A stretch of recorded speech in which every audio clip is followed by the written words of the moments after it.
Telah terjadi kecelakaan beruntun di depan PT Lembah Karet, Jalan Bypass kilometer 22 Batipu Panjang, Kecamatan Koto Tangah Kota Padang yang melibatkan 3 kendaraan, Selasa pagi tanggal 12 Maret tahun 2024. Kecelakaan ini bermula ketika truk Colt Diesel menabrak sepeda motor dan minibus yang bernomor polisi BM1429IG. Di lokasi kejadian keadaan minibus itu ringsek dan bagian depannya remuk. Menurut saksi mata Julia mengatakan, kecelakaan berawal ketika truk yang datang dari Simpang Lubuk Minturun mengarah ke Simpang Anak Air menyenggol sepeda motor dari arah yang sama. Karena tidak terkendali, truk pun masuk ke jalur kanan hingga memanjat jalur hijau jalan.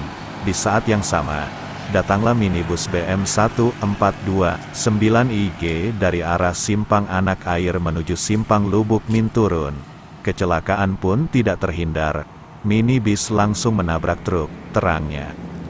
Kasus kecelakaan beruntun ini kini dalam penanganan unit laka lantas Satlantas Polresta Padang untuk ditindaki lebih lanjut. Atas kejadian tersebut, sopir dan penumpang minibus serta pengendara sepeda motor mengalami luka-luka, sedangkan sopir truk setelah kejadian kecelakaan ini langsung melarikan diri dan kini masih dilakukan pengejaran. Tim Kaba Balai Gadang melaporkan.